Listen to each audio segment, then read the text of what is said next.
प्रहलाद कुमार, इंदौर से। एक प्रश्न मन में अटका रहता है गुरु और शिष्य के बारे में। कृपया उस प्रश्न को सॉल्व करने की कष्ट करें।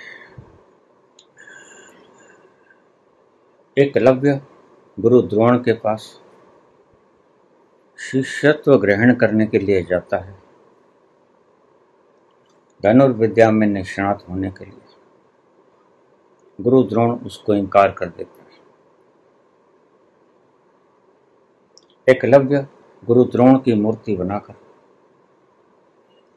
वनों के अंदर अभ्यास करता है और एक दिन अर्जुन से भी ज्यादा महारथी हो जाता है, धनुर्विद्या का निष्णात। द्रोणाचार्य जिसने गुरु दक्षिणा नहीं दी थी, गुरु दीक्षा नहीं दी थी, वो एकलव्य से अंगूठा मांग लेते हैं गुरु दक्षिणा का। क्या ये गुरु द्रोण ने ठीक किया?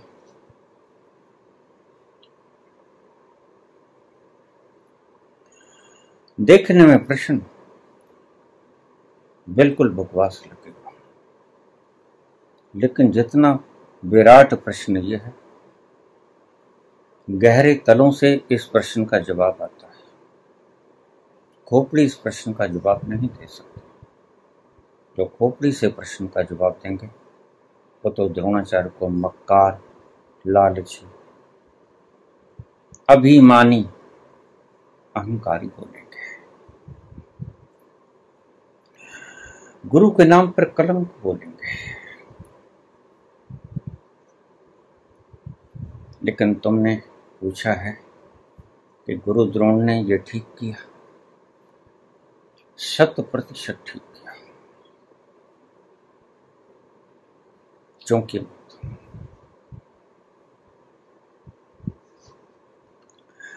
गुरु द्रोण गहरे रहस्यों को जानते हैं। इस प्रवचन को बड़ी शांति से, एकांत में सुनना। हमारे शास्त्रों में एक शब्द बहुतायत में बोला गया, श्रद्धा।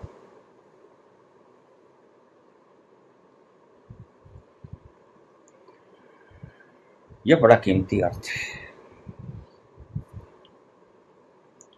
श्रद्धा का अर्थ है कि तुम जिसके प्रति समर्पण करते हो, फिर वो तुम्हारे सामने है नहीं है इससे कोई फर्क नहीं पड़ता।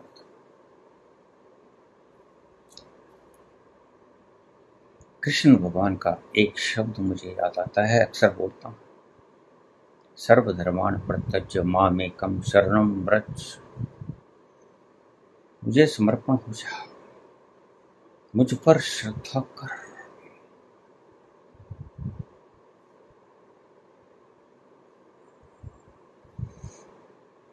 अर्थ क्या है?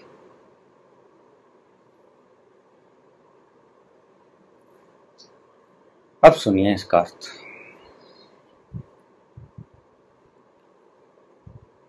जिसके प्रति हम श्रद्धा करते हैं उससे जैसे हो जाते हैं। इस शब्द को आप गहरे सर्कल में दे देना, स्वर्ण अक्षरों से मंडित कर देना। श्रद्धा का अर्थ यही, इसीलिए ही हमारे सनातन धर्म में इतना विशाल कहा गया है। जिस पर हम श्रद्धा करते हैं वैसे ही हो जाते हैं। द्रव्य पर श्रद्धा करते हैं तो पदार्थवादी हो जाते हैं। चैतन्य पर श्रद्धा करते हैं तो आत्म बोध से भरपूर हो जाते हैं। श्रद्धा एक बहुत बड़ी कीमिया है। एकलव्य ने गुरु द्रोण की मूर्ति न बनाई होती, सहज अभ्यास किया होता, गुरु द्रोण भी समझते थे जो व्यक्ति जिसके प्रति श्रद्धा रखता है उसके भीतर गहरे तलों में प्रवेश कर जाता है।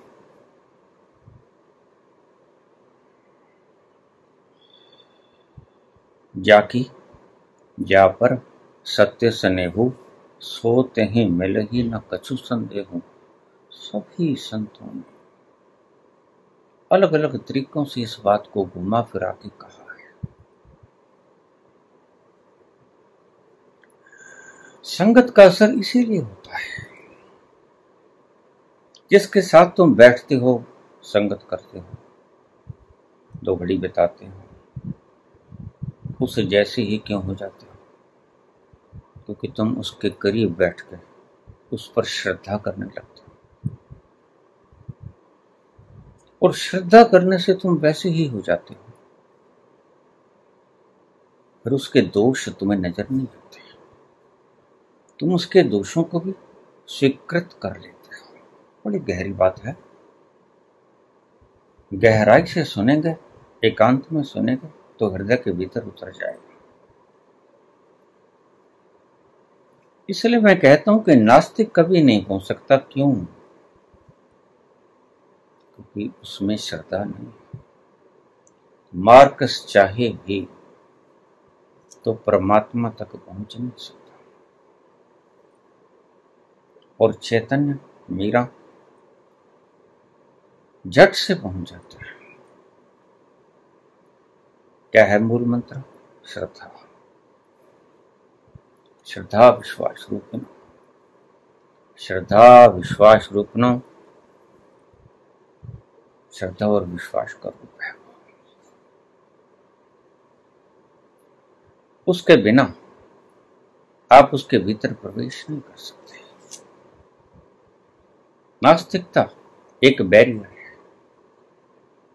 नास्तिकता तुम्हें उस व्यक्ति के भीतर प्रवेश नहीं करने देती। तुमने देखा, जिसके प्रति तुम घृणा से भरे होते हो, तुम्हें वो बिल्कुल अच्छा नहीं लगता। क्यों? क्योंकि तुम्हारी घृणा ही बाधा बन जाती है उसके भीतर उतरने के लिए। और जिससे तुम प्रेम करते हो वैसे ही होते चले जाते हो। क्यों? क्योंकि कोई बैरियर नहीं होता, तुम सीधे सीधे उसके हृदय में उतर सकते हो।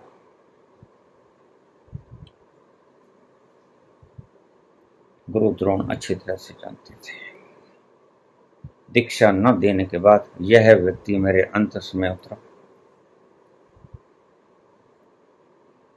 और इस व्यक्ति ने मेरे भीतर उतरकर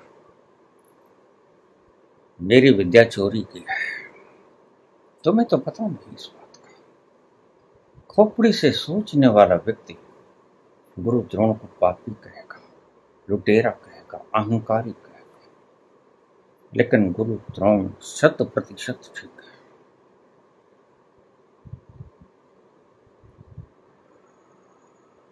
श्रद्धा एक ऐसी कीमिया है,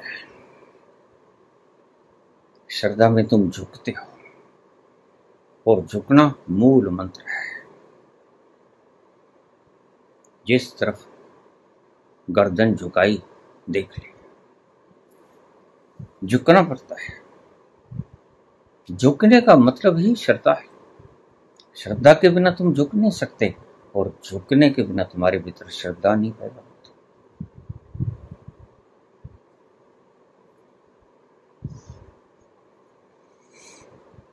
गुरु द्रोण अच्छी तरह जानते हैं। जब वो ध्यान में बैठते हैं तो उनको साफ पता चलता है कि एकलव्य उनके भीतर बैठ के उनकी धनुर्विद्या को चोरी करता है।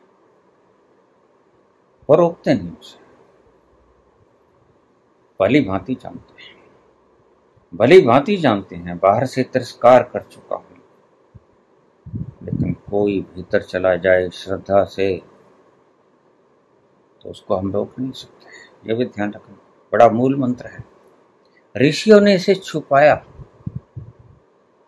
अन्य तरीकों से ये सूत्र तुम्हारे हाथ न लग जाए, तुम्हें भटकाया। मैं तुम्हें इंकार कर देता हूं दीक्षा देने से, लेकिन अगर तुम्हारी इतनी अगाध श्रद्धा है, तुम इतने झुक गए हो मेरे प्रेम में, तो तुम जाने अनजाने मेरे शिष्य ही हो गए। जाने अनजाने मैं तुम्हारा गुरु हो गया। मैं जानता हूं तुम झुके, तुम नहीं जानते, तुम प्रेम के कारण झुके। तुम्हें मेरे सानिध्य में आनंद आया, तुम्हें मेरी बातों से आनंद आया, तुम मेरी बातों से अपने भीतर उतरे। और अपने भीतर उतरना खुशी को पाना है। एक बात को और ध्यान में रख लेना, जिस गुरु की आवाज तुम्हें तुम्हारे अंतस में धकेल दे, वो ही गुरु सच्चा है। इस गुरु की आवाज तुम्हें बाहर भटका दे पदार्थों में, बल इकट्ठा करो, धन इकट्ठा करो, गद्दियां इकट्ठी करो, ये करो वो करो, जो तुम्हें बाहर भटका दे और तुम्हें दुखी कर दे, क्योंकि बाहर जाकर कभी कोई सुखी हुआ है? कागजी सुख होता है बाहर के द्रव्यों में, वास्तविक सुख होता है अपने भीतर के अंतस में। पूछा प्रहलाद ने गुरु द्रोण ने, क्या अच्छा किया? बिल्कुल अच्छा किया, सटीक किया। और एकलव्य भी कोई मूर्ख नहीं था। तुम्हारा कोई अंगूठा आके मांगे तुम दे दोगे? एकलव्य अच्छी तरह जानता है गुरु द्रोण से आती हुई उन तरंगों को। जब मूर्ति के आगे बैठता है, प्रणाम करता है, झुकता है, वो देखता है गुरु द्रोण की कृपा उसमें समाहित हो, और उसके बाद वो अभ्यास करता है। गुरु द्रोण से पहले झुक के आज का पाठ सीख लेता है, और तत्पश्चात वह करता है अभ्यास। इस बात को दूसरी तरह से भी ले लेना, अगर एकलव्य गुरु द्रोण की मूर्ति न बनाता, गुरु द्रोण से अतिरिक्त दुर्योधन की मूर्ति बना लेता, तो वह कभी इस मुकाम पे नहीं पहुंच सकता था, क्योंकि दुर्योधन के भीतर धनुर्विद्या जैसी कोई चीज नहीं, जबकि द्रोणाचार्य भरे पड़े, वह तो धनुर्विद्या के खिलाड़ी हैं, वह तो शीर्षस्थ है। जिसके भीतर तुम उतर जाओगे वैसे ही हो जाओ। यही तो संगति का प्रभाव होता है। संगति का मतलब उसके भीतर गति कर जाओ। और श्रद्धा में तुम उस व्यक्ति के भीतर उतर जाते हो और वह तुम्हें रोक नहीं सकता। ये बड़ी प्यारी बात है, संतों ने तुमसे छुपा के रखी।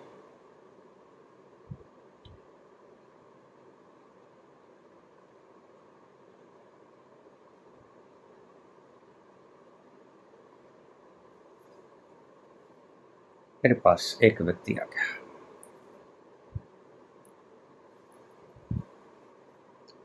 स्त्री थी, लड़की थी, किसी लड़के से प्रेम करते थे, अथाह अगाध प्रेम करते थे। रोने लगी, मैं उसके बिना रह नहीं सकती, सच्चा प्रेम है मेरा, वह मुझे नकारता है। मैंने उसे यही फार्मूला बताया, उसकी मूर्ति रख ले, तुम मत करने लग जाना। यहां ऐसे बड़े तांत्रिक बैठे, उसके हृदय के भीतर प्रवेश कर जाना और 1 सवा 1.5 महीना तुम रोज उसकी मूर्ति के सामने बैठ जाओ। यह जो मूर्तियों का विधान था, इसके और भी डायमेंशन थी। हनुमान जी की मूर्ति सामने रखते हैं तो हम कायर नहीं रहते, बलशाली हो जाते हैं। हनुमान जी की मूर्ति को सामने रख के हमारे भीतर बल आ जाता है, बुद्धि और विद्या आ जाती है, क्योंकि बल बुद्धि और विद्या से वह भरे पड़े। बल बुद्धि विद्या ते हो मोहि हरहु कलेश विकार। भगवान कृष्ण कि मूर्ति सजाते हैं, मूर्तियों का महत्व तो ये था, लेकिन हमने इनकी पूजा करनी शुरू कर दी। हम इनके अंतस में नहीं उतरे, यही गलती खा गए। और बड़े मजे की बात है, जितना तुम कृष्ण के भीतर उतरोगे उतना ही तुम अपने भीतर उतर जाओगे। यह एक नियम है, क्योंकि कृष्ण का अंतस और तुम्हारा अंतस दो नहीं। जो जिसकी मूर्ति रख लेता है, इसीलिए तो कहा जाको जा पर सत्य सनेहु, सोते हु मिलहु न कछु संदेह। मिल ही जाता है। जिसकी मूर्ति को तुम सामने रखोगे, उस लड़की ने वही अभ्यास किया। और 1 महीने के बाद वो लड़का उसके पास आ गया। तुम ठीक कहती हो, मैं तैयार हूं तुमसे शादी करने। क्या हुआ? की तो चोरी है, लेकिन उसके भीतर की अंकाक्षा थी। वो एक जीवंत लाश हो जाती, जीती भी रहती, श्वास भी लेती रहती, लोहार की धोखनी की तरह मर भी जाती। तो मैंने उसे ये बताया, अगर सत्य सने है तो उसकी मूर्ति को सामने रख के बैठ जा, उसको निहार, फिर आंखें बंद कर, फिर निहार, फिर आंखें बंद कर। तुम उसके भीतर उतर जाओगे। जब वह तुम्हारे भीतर उतर जाएगा तो तुम भी उसके भीतर उतर जाओगे। ये ध्यान रखना, दोनों ही ये एक दूसरे के पूरक हैं। तुम कृष्ण के भीतर जितना उतरोगे, कृष्ण भी तुम्हारे भीतर उतना ही उतर जाएगा। इसलिए पूजा मत करना, कृष्ण के भीतर उतरने की चेष्टा करो। ये मूर्तियों का ये प्रयोजन था। हम दुर्गा के भीतर उतरेंगे, बलशाली हो जाएंगे, दैत्यों का, दुश्मनों का संहार करेंगे।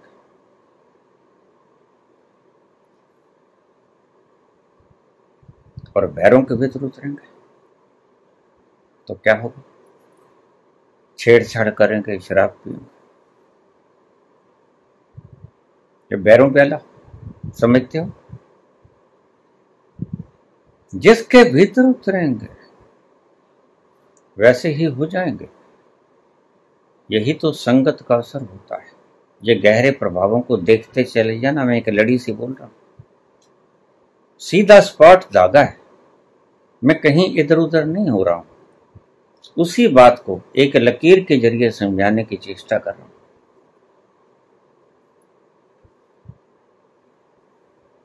तुम कृष्ण जैसे होना चाहते हो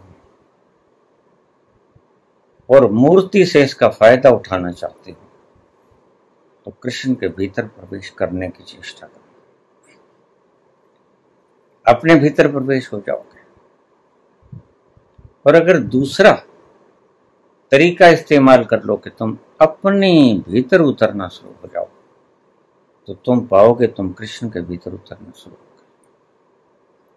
जिस दिन तुम अपने भीतर गहरे से गहरे अंतरतम तल पर पहुंच गए, तुम पाओगे वहां राधा और कृष्ण महारास रचा रहे। तुम्हारे भीतर का वो इलाका निधिवन है।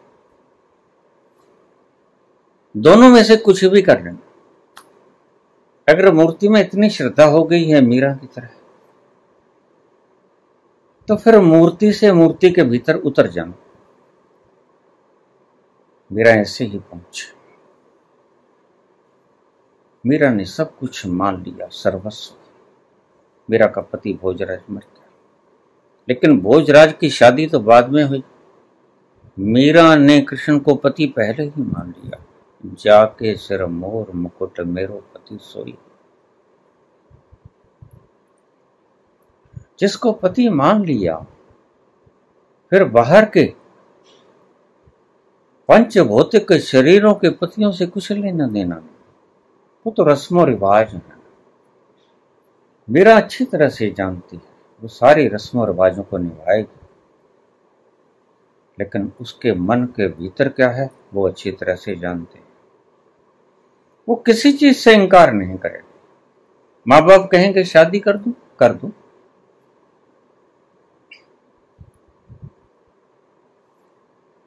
नानक सारी रात बैठे भजन गाते थे, सारी रात बैठे गुनगुनाते परमात्मा के गीत गाते, रस बखरता। रात बीत जाती, सुबह हो जाती, माँ कहती पुत्र सो जाओ। हमारा तो वक्त उठने का भी हो गया है, ब्रह्म मुहूर्त हो गया है, तुम सो जाओ, सारी रात की जाग रहे हो।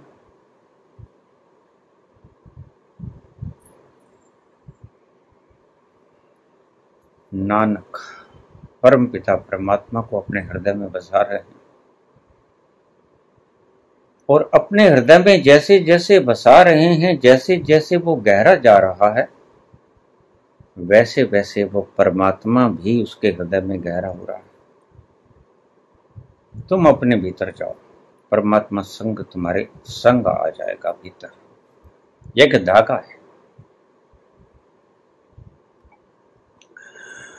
गुरु द्रोण एकलव्य को बाहर से रोक सकते थे, धन और विद्या सिखाने से इनकार कर सकते थे, वो उन्होंने कर दिया। लेकिन अगर शिष्य गहरा है और वो तुम्हारे भीतर उतरना चाहता है, उसमें इतनी प्रबल श्रद्धा है, तुम्हारे पास कोई चारा ही नहीं, तुम इसे रोक ही नहीं सकते।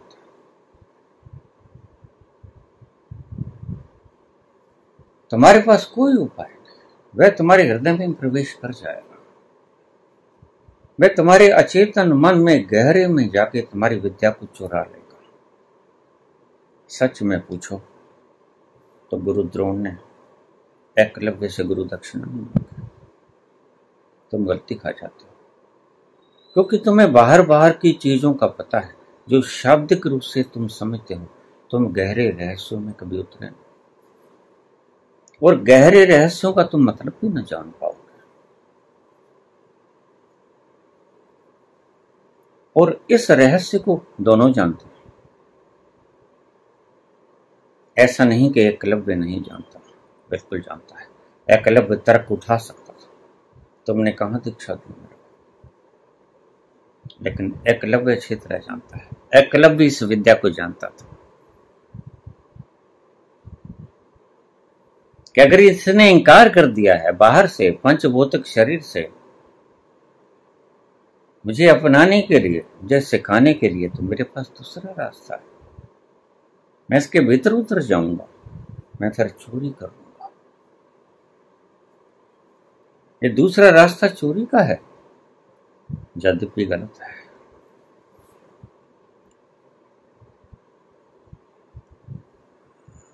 ये दूसरे से बलात्कार है। कोई अपनी शिक्षा को तुम्हें नहीं देना चाहता, तुम बलपूर्वक उसके भीतर जाकर उसकी शिक्षा को हथिया रहे हो। गुरु द्रोण अच्छी तरह से जानते हैं कब एकलव्य आए और कब उनके भीतर अंतस में जाकर वह विद्या चुरा के ले गए। इन बातों का बहुत गहरी होने के कारण तुम्हारे हृदय में न तो उतर पाएंगे, न कभी तुमने ध्यान किया है, न तुम्हें किसी ने कभी समझाया है। जैसे तुम किसी सेठ के पास चले जाओ, भिक्षा मांगने के लिए वो इनकार कर दे, लेकिन रात को तुम उसके घर में चोरी कराओ। ये चोरी तो वैध नहीं है समाज के हिसाब से। बस ऐसा ही एकलव्य ने किया। एकलव्य वो फार्मूला जानते थे जो मैंने आपको समझाया, और वो सारी चीजें स्पष्ट वर्णित है, लेकिन तुम उसे समझ नहीं पाते, गहराई में नहीं जा सकते। इसलिए तुम किसी तरह उन बातों को रफा दफा करके उनसे सामंजस्य साध लेते हो कि ठीक है ऐसे होगा, लेकिन ऐसे नहीं है। तुम्हारी बुद्धि जो सोचती है वो अंतिम सत्य नहीं होता। अंतिम सत्य तो कुछ और होता है। अंतिम सत्य उस अंतिम पहलू पे जाके देख कर समझा जा सकता है।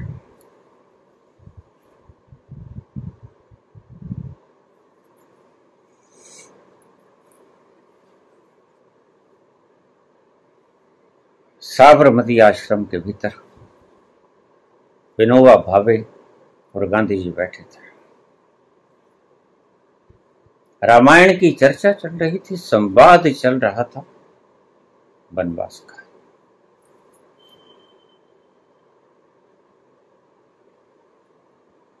वनवास का संवाद चल रहा था सीता हरण के उपरांत। लक्ष्मण रोज सुबह है मां सीता के पांव चरण स्पर्श करते हैं। यह चरण स्पर्श करने का अद्भुत विधान था। श्रद्धा के बिना कभी किसी के चरण स्पर्श मत करना।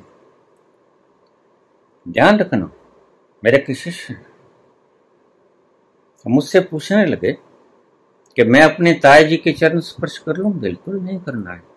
वह दुष्ट है, वह रिश्वतखोर है, वह पापी है, उसने लोगों के घर उजाड़े हैं। अगर तुम उसके चरण स्पर्श करोगे तो वैसे ही तुम हो जाओगे। और जिन्होंने भी उनके चरण स्पर्श किए तुम देख लेना वो वैसे ही होंगे। यह है भीतर का सिद्धांत। मैंने क्यों रोका? इसलिए रोका। अगर तुम वैसे होना चाहते हो रिश्वतखोर, दूसरों का माल हड़पना चाहते हो तो उसके चरण स्पर्श करो। उसने मेरी आज्ञा को माना, उसने कभी चरण स्पर्श नहीं किया। और जिन्होंने उसके चरण स्पर्श किए वो वैसे ही हो गए। चरण स्पर्श करने का बड़ा अद्भुत फार्मूला सनातन ने खोजा था। एक विद्युत का सर्कल हमारी नख से शिखा तक दौड़ता रहता है। बस वही हमारी एग्जिस्टेंस है। हम किसी के पांव छुएंगे तो उसकी सारी वृत्तियां हमारे भीतर उतर जाएंगे। इसलिए सोच समझ के पांव के हाथ लगाना। हम बड़ों के या संतों के ही पांव के हाथ लगाने की प्रथा क्यों रखा? एक बड़े मजे की बात है। हम कंजकाएं जमाते हैं। कंजकाओं की छोटी छोटी कंजकाएं जिन्हें कुछ पता नहीं होता, अबोध होती हैं। उनकी पूजा करनी, उनके पांव धोने, उनके चरण स्पर्श करने और माथे से लगा लेने। ये माथे से लगाने का विधान क्या था? यहाँ तीसरा नेत्र। जब आप दीक्षा लेने यहां आओगे तो मैं तुम्हारे तीसरे नेत्र को प्रभावित करूंगा।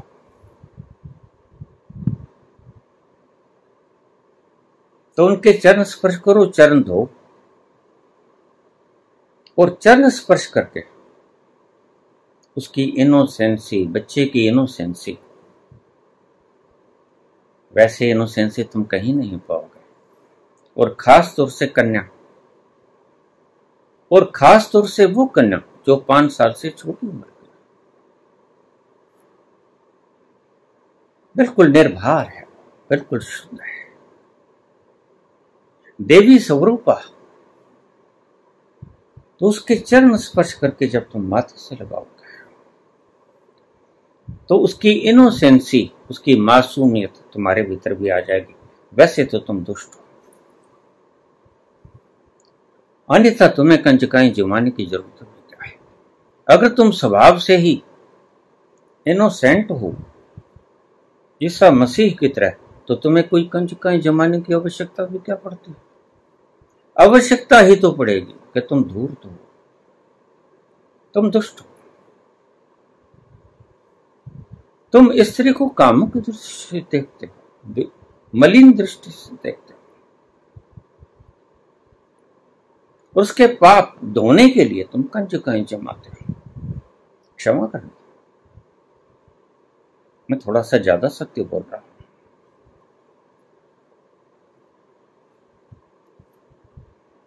जिसके भी चरण स्पर्श करके हम माथे से लगाते हैं, झुकते हैं जिनके आगे, हमारे सनातन का विधान देख लेना, वो या तो बड़े बूढ़े होंगे बड़े बूढ़े कभी भी आपका बुरा नहीं चाहते। बड़े बूढ़े आपका सदा हित चाहते हैं। आप अपने माँ बाप के चरणों के हाथ लगा के जाओगे, कहीं खतरा नहीं खाओगे। यह अनूठा विधान था और यह सत्य है। बड़ी खोजों के बाद इसे खोजा गया, बड़ी मुशक्कत की ऋषियों ने, और हम इसका लाभ नहीं उठा रहे। हम हाथ लगाते हैं दोस्तों का, जो 100 पापियों का पापी है, जो भ्रष्टाचारी है, जो पैसे लेके इस पार्टी से दूसरी पार्टी में हो जाता है, और तुम उसके चरण स्पर्श करते हो। वो चरण स्पर्श करने योग्य व्यक्ति है ही नहीं। मैंने यही कहा उस बच्चे से कि नहीं, अगर वैसा बनना है तो करो, अगर वैसा नहीं बनना है तो मत करो। कहता नहीं, मैंने वैसा नहीं बनना। मैं फिर न स्पर्श करना। गुरु द्रोण जानते हैं, यह दूर बैठे किसी व्यक्ति को की शक्ति को, अंतर्निहित शक्ति को खींचने का एक विधान था, ढंग था, एक प्रयोग था। बहुत सी बातें अनछुई रह गई, अनबोली रह गई, अनबताई रह गई। मैंने प्रयास किया है अपनी 700 सिद्धियों को इसी संसार में छोड़ के जाऊं। मेरा प्रयास सफल है। मैंने सदा से चाहा था कहीं ऐसा ना हो, कहीं ऐसा ना हो। इतनी की हुई तपस्या और वो यहीं की यहीं रह जाए, फिर कौन जाएगा इतने गहरे तलब में। आज तो रात को नींद भी नहीं आती गोली खा के, और तुम लोग चाहते हो अपने अंत में उतरना। कैसे संभव हो पाएगा?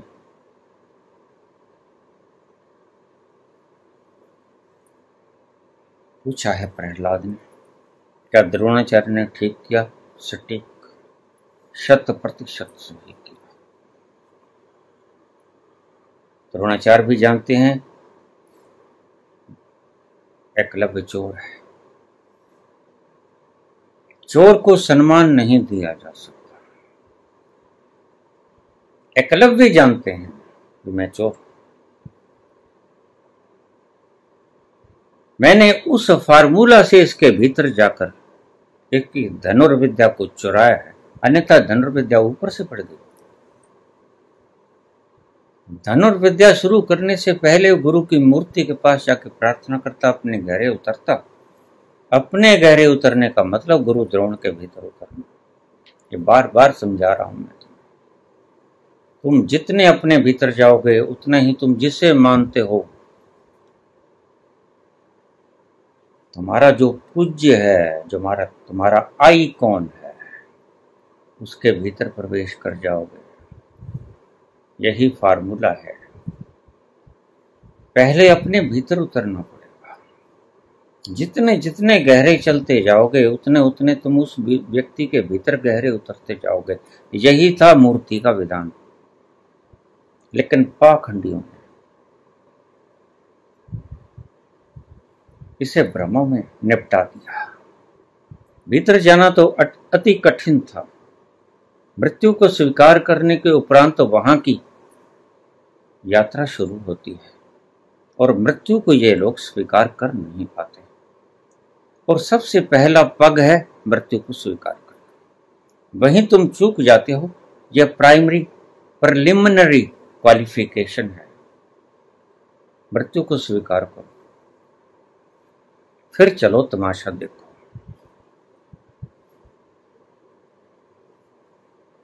गुरु द्रोण की मूर्ति, और देखिए सब जगह लिखी है,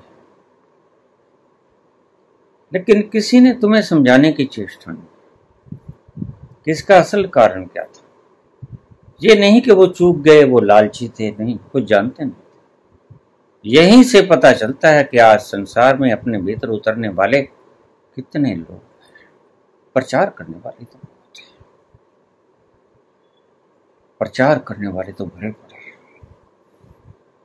लेकिन अपने अंतस में जाकर देखने वाले कौन है? बड़े कमतर मिलेंगे तुम्हें।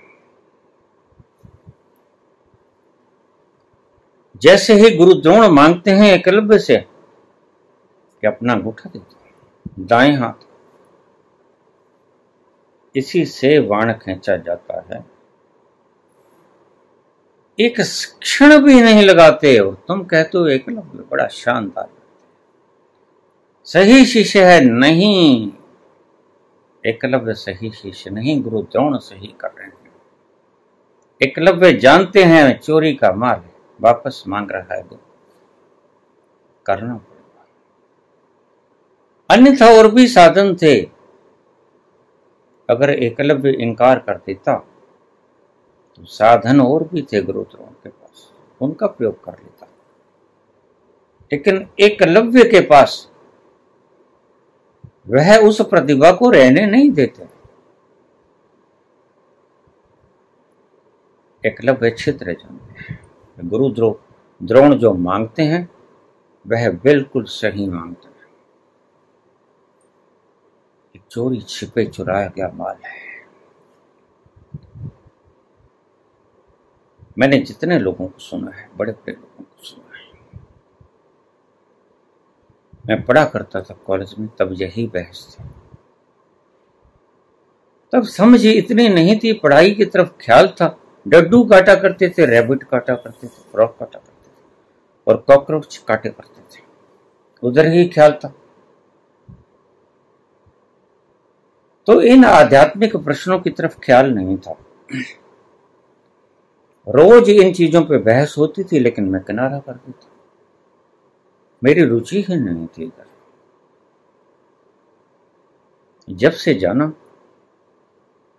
और जानकर ही बोलना अच्छा होता है, बिना जाने बोलना तो फिर उसके भीतर कोई ना कोई लोभ होता है। तो लोभ चाहे किसी चीज का, अपना सत्कार करवाना चाहते हो, कोई धन की कामना करना चाहते हो, कुछ भी हो सकता है।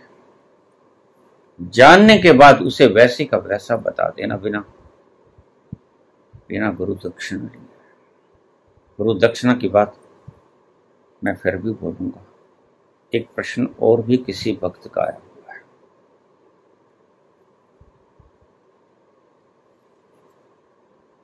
अब प्रहलाद ने पूछा है, गुरु द्रोण ने ठीक किया या गलत किया? 100% सही किया। और कैसे, क्यों, उसका जवाब मैंने दे दिया। भगवान कृष्ण के भीतर उतर कर तुम उसके गुणों को लेके आते हो। भगवान तो भगवान है, भगवान के घर में वो चोरी नहीं कहलाते। भगवान के घर में वो चोरी नहीं कहलाते। इसलिए संगत का इतना प्रभाव माना गया।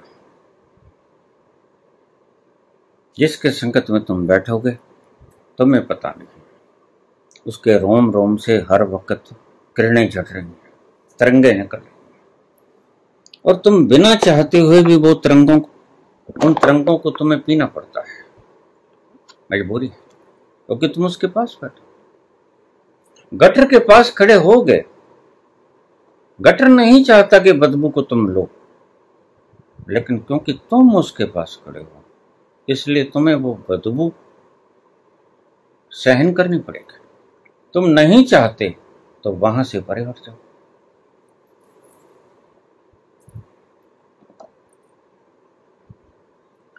एक थी बाहर की संगति,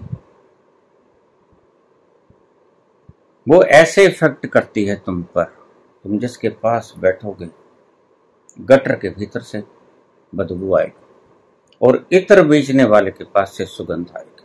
इसलिए कबीर कहते हैं कि गंधी के पास अगर बैठ जाओगे तो तुम कुछ भी ना खरीदो तो भी गंध को साथ लेके आओगे।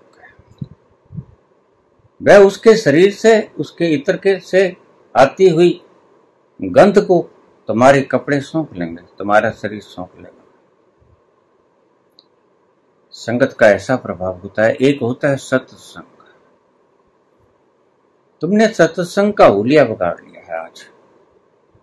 वाद्य यंत्रों को तुम सत्संग कहते हो। हारमोनियम है, छैने हैं, टल्लियां हैं, मृदंग हैं, ढोलक हैं, वीणा है, सभी साजो सामान तुम बजाते हो। तुम समझते हो कि उसके ऊपर गीत गुनगुना लिए और हमने सत्संग कर लिया। नहीं, वह तो जैसा तुमने गाना गा लिया वैसा ही तुमने सत्संग कर लिया।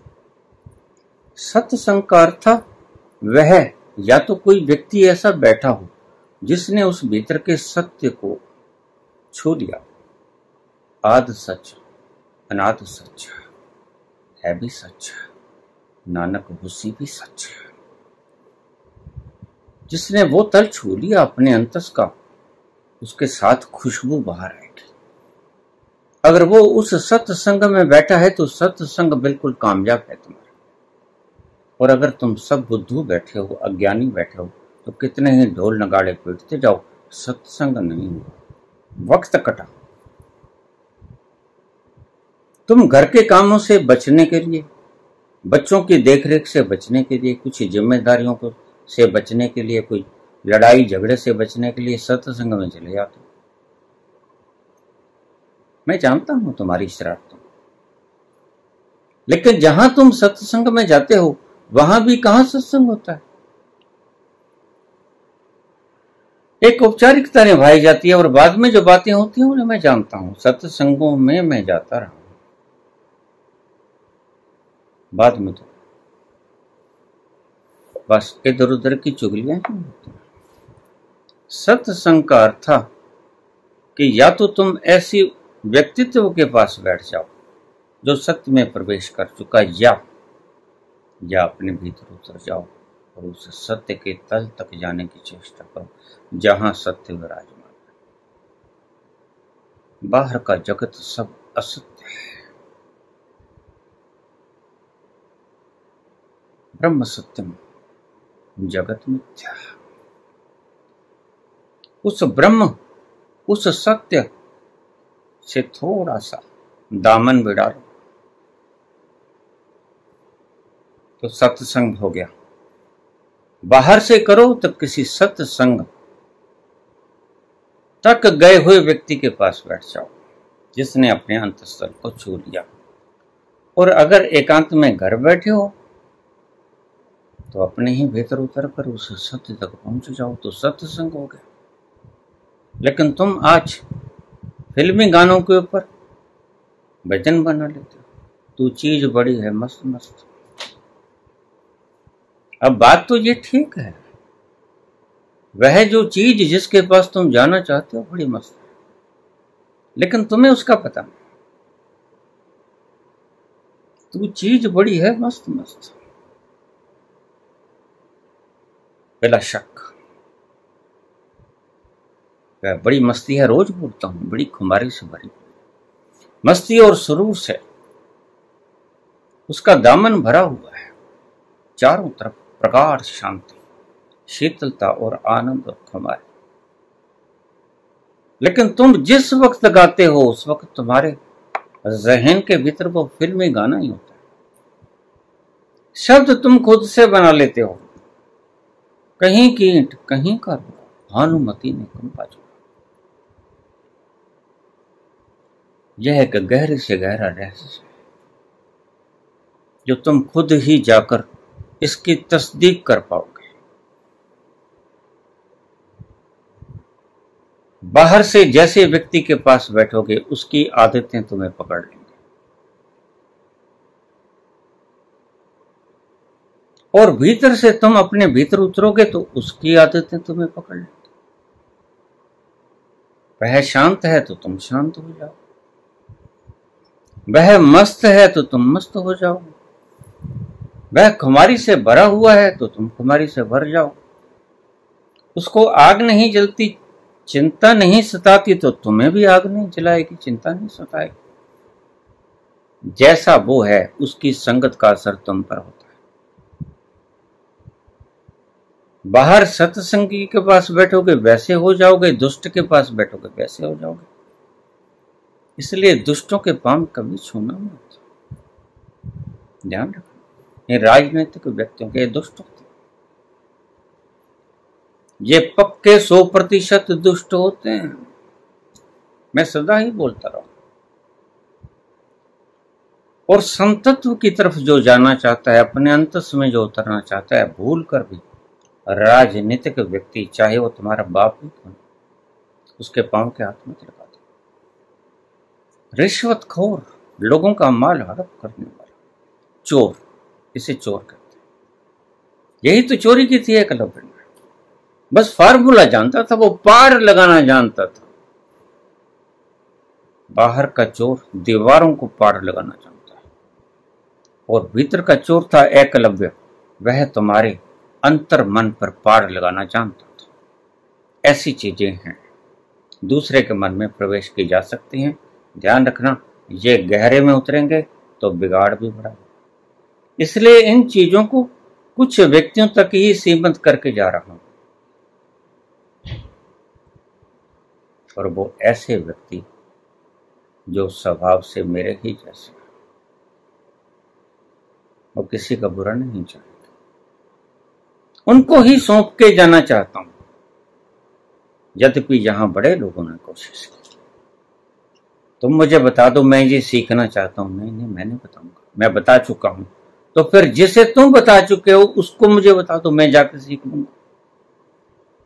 तुम चाहते हो संसार में अफरा तफरी फैला देना, जबकि ये जो चीजें हैं ये अफरा तफरी फैलाने के लिए नहीं, यह है संसार में शांति का पैगाम देने के लिए। कैसे सब सुखी हो जाए, कैसे सब शांति में धकेल दिए जाएं, कैसे चारों तरफ खुशबुएं हों, लड़ाई झगड़े का कोई नाम ना हो, विभाजन की कोई रेखा ना हो, भेद ना हो। तुम्हारी दुर्बुद्धि ने तो इतने वर्षों तक भेद रखा। स्त्रियों के साथ तुमने भेद रखा, शूद्रों के साथ, वैश्य और क्षत्रियों के साथ तुमने भेद रखा। तुम सबके सिर के ऊपर बैठ गए, और फिर तुम कहते हो कि हम मनुस्मृति को लागू करेंगे संविधान की तरह। होशियार है ना, ये तुम्हारे हकों पर डाका डालने को है। ऐसा काम मत होने देना, जी जान से लड़ जाना अगर कहीं ऐसा वक्त आ जाए तो। इन दुष्टों को फिर से उस वक्त में जाने के लिए पावर मत देना। यही किया। ऊपर ऊपर से देखने में खोपड़ी के फैसले और अंतस के फैसलों में बड़ा फर्क होता है, और कई बार तो विपरीत होते हैं। इस मामले में विपरीत है। बाहर की खोपड़ी कहेगी बिल्कुल गलती किया, जब तुमने सिखाया ही नहीं। तो फिर गुरु दक्षिणा मांगने के तुम अधिकारी ही नहीं हो। नहीं भाई, उसने सिखाया, उसने सिखाया, बस वो रोक नहीं सकता था। उसके भीतर की धनुर्विद्या चोरी की गई, वो देखता रहा। यह पाड़ लगाने जैसा था चोर का, और अच्छी तरह दोनों जानते हैं और अच्छी तरह एकलव्य जानते हैं। उस वक्त में क्योंकि युग और था, लोग गहरे थे, तो कुछ मान्यताएं थी कि सूर्य अस्त हो जाए उसके बाद शंखनाद होगा, और जो जहां है वहीं, तीर कमान पे है तो रुक जाएगा, वो चलाएगा नहीं। तब नियमों का पालन भी होता था। आज कहां नियमों का पालन होता है? आज तो जिसको चाहे जैसा चाहे, वह गुनाहगार है नहीं है, जेलों की सलाखों के पीछे करा देते। वक्त बदल गया है। वह द्वापर था, आज कलयुग है। आज राजनीति की बिसात बनाने वाले दुष्ट लोग हैं, तब धर्म को मानने वाले, शरअ को मानने वाले सहज लोग थे, सरल लोग थे। बस युगों का यही फर्क होता है। एकलव्य ने अंगूठा दे दिया, वो कोई मूर्ख नहीं था, जानता था। जैसे चोर को पता हो कि मालिक कौन, जानते थे गुरु द्रोण भी जानता था एकलव्य है, इसलिए तुम बुद्धि से सोचो कि वो गलत है। ठीक किया द्रोण ने, बिल्कुल ठीक किया। अगर न मांगता तो उसकी विशालता होती, ये बात मैं जरूर कहूंगा। अगर गुरु द्रोण गुरु दक्षिणा न मांगते, इतनी बड़ी गुरु दक्षिणा न मांगते, अंगूठा ही न मांग लेते, धन मांग लेते, सम्मान मांग लेते, जो उसका कैरियर खत्म ना करते, ऐसा कुछ चलता, लेकिन उसने अंगूठा मांग लिया। अगर न मांगते तो मैं उसकी विशालता विराटता समझता, गुरुता भी समझता, लेकिन उसने मांग लिया। उसने उसकी सारी धनुर्विद्या छीन ली, जो दिया था वो वापस छीन लिया। वो दानी ना रहा, जितना माल लूटा था उसने वापस ले लिया। अर्जुन वही एक नंबर बना रहा।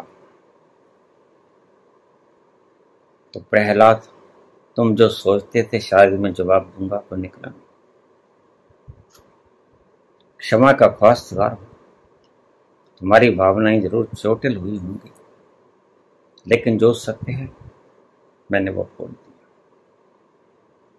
और तुम्हें साथ में समझा भी दिया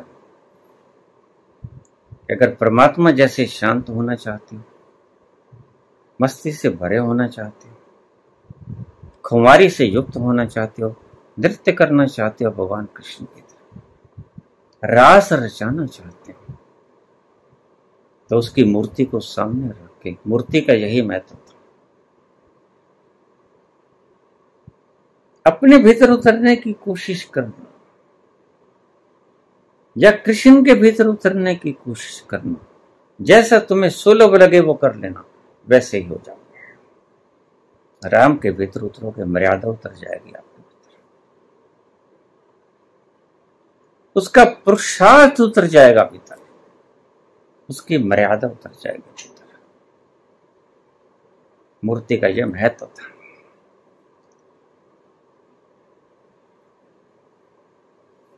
गुरु द्रोण बिल्कुल ठीक थे। हाँ, उन्होंने जो किया उसको मैं ठीक नहीं कहता। उनको अपनी महानता बरकरार रखनी चाहिए थी। अब जो दे ही दिया तो छोड़ देते हैं कि चलो ठीक है, कल्याण मस्तु, सुखी भव। यह उनकी विराटता होती, विशालता होती, महत्ता होती, गुरुता होती। लेकिन नहीं छोड़ा तो कुछ गलत भी नहीं किया।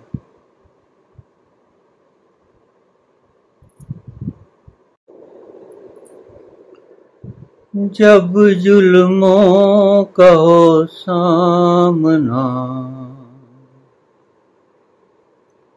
तब तू ही हमें थामना। जब जुल्मों का हो सामना, तब तू ही हमें थामना। वो बुराई करें हम भलाई करें, नहीं बदले की हो भावना। बढ़ चले प्यार का हर कदम, टूटे बैरी का हर भरम।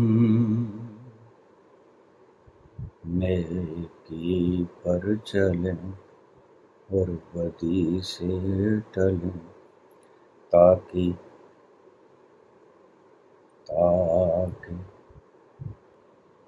हंसते हुए निकले दम।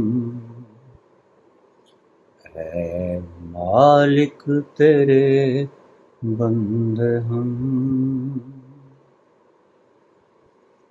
ये अंधेरा घना चारा, तेरा इंसान घबरा रहा। हो रहा बेखबर, कुछ न आता नजर, सुख का सूरज छिपा जा रहा है तेरी रोशनी में जो दम, तो अमावस को कर दे पूनम। नेकी पर चलें और बदी से टलें, ताकि हंसते हुए निकले दम। है मालिक तेरे बंदे हम। धन्यवाद।